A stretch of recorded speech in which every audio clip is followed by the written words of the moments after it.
শান্ত নেমেছিল নদীতে গোসল করতে। পাশে দাঁড়িয়েছিল তার ছোট ভাই, মোবাইল দিয়ে ভিডিও করছিল। শান্ত পানিতে নেমে সাঁতরে এগিয়ে যায় মাঝ নদীর দিকে। প্রথমে মজার ছলে একটি ডুব দেয়। সবকিছু তখনও স্বাভাবিক, কিন্তু হঠাৎ নদীর স্রোতে ঘটে যায় অদ্ভুত কিছু। পানির উপরে শুরু হয় এক অস্বাভাবিক ঘূর্ণি। কচুরি পানাগুলো ঘুরতে থাকে বেপরোয়া গতিতে। সেই ঘূর্ণনে কেন্দ্রে আটকে যায় শান্ত। সে চেষ্টা করছিল কুলে ফিরতে, হাত পা ছুটছিল, ডেকে উঠছিল, কিন্তু যেন নদী তাকে টেনে নিচ্ছিল।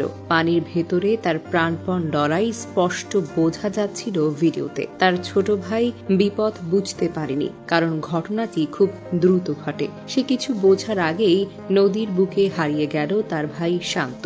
তবে নদীতে ঘূর্ণন বা ঘূর্ণিপাক আচমকা হলেও এর পেছনে বৈজ্ঞানিক ব্যাখ্যা রয়েছে। সাধারণত বালু নদীর মতো মাঝারি স্রোতের নদীগুলোর মধ্যে নিচে বালু জমে জমে থাকে। কোথাও কোথাও এসব বালু সরে গিয়ে এক ধরনের গর্ত বা গভীরতা তৈরি হয়, যাকে বলে আন্ডার ওয়াটার ইডি জোন। যখন নদীর স্রোত দ্রুত গতিতে আসে এবং হঠাৎ সেই গর্ত বা গভীরতায় প্রবেশ করে, তখন পানির উপরিভাগে এক ধরনের চক্রাকার ঘূর্ণি বা ঘূর্ণন সৃষ্টি হয়। এই ঘূর্ণনটা বাহির থেকে ছোট মনে হলেও এর নিচের টান কিন্তু অনেক ভয়ঙ্কর। কেউ যদি সেই টানের মধ্যে পড়ে যায়, তবে শরীরের ভারসাম্য হারিয়ে ফেলে এবং পানির নিচে টেনে নিয়ে যায়। শান্তির ক্ষেত্রেও এমনটাই ঘটেছিল।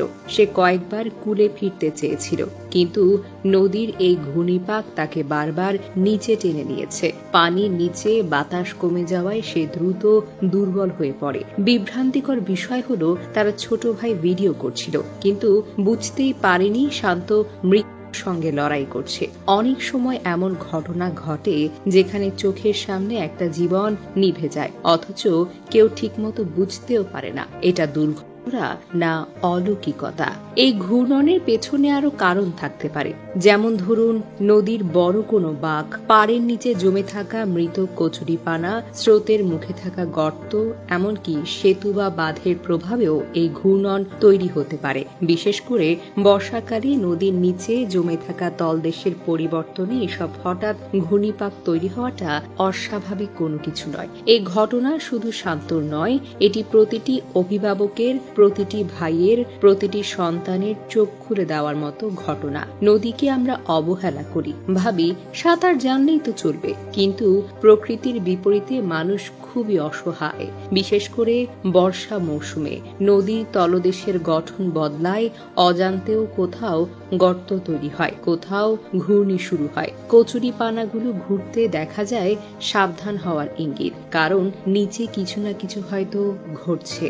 শান্তর একটি গা শিহরানো সত্য, যেখানে প্রকৃতি, অজ্ঞতা আর অতি আত্মবিশ্বাস মিলিয়ে এক তরুণ প্রাণ কেড়ে নিয়েছে চিরতরে। আমরা যদি শিক্ষা না নেই, সচেতন না হই, তবে এমন শান্ত আরো আসবে, আরো নিঃশব্দে হারিয়ে যাবে।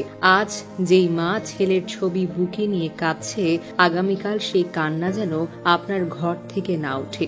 সেই দায়িত্ব আপনার, আমার, আমাদের সবার। জানা যায় নিহত তরুণ নরসিংদীর মাধবদী পৌরসভার ৮ নং ওয়ার্ড কাশীপুরের বাসিন্দা স্বপন কুমার সাহার বড় ছেলে সৃজন সাহা, যিনি শান্ত নামে পরিচিত। তিনি নরসিংদী সরকারি কলেজ থেকে রসায়ন বিভাগে মাস্টার্স পরীক্ষা দিয়েছিলেন।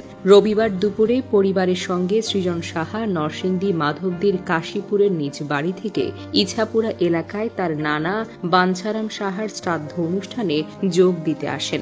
বিকেল 5:30টার দিকে বালু নদীর ইছাপুরা পাকাঘাট এলাকায় সৃজন গোসল করতে নামেন। সেই সময় নদীতে গোসলের দৃশ্য ধারণ করেন তার ছোট ভাই সূর্য সাহা। সাঁতরে নদীর মাঝখানে চলে যাওয়ার পর প্রবল স্রোতে হঠাৎ তলিয়ে যান সৃজন। এরপর থেকে তিনি নিখোঁজ। খবর পেয়ে ফায়ার সার্ভিসের ডুবুরি দল সোমবার সকালে উদ্ধারের অভিযানে নামে। নিখোঁজের 38 ঘণ্টা পর সকাল 7:30টার দিকে বালু নদীর খিলখ্যাত থানাধীন পাতিরা পিডিএল ঘাট এলাকা থেকে মরদেহটি উদ্ধার করা হয়। সতর্কতা, নদীতে নামার আগে এলাকা ভালোভাবে পর্যবেক্ষণ করুন। কচুরিপানা বা পানিতে ঘূর্ণি দেখলে সঙ্গে সঙ্গে সরে আসুন। শিশু ও কিশোরদের একা নদীতে নামতে দেবেন না, যতই সাঁতার জানুক। প্রাকৃতিক নদী, বিশেষ করে বাঁক বা ব্রিজের কাছাকাছি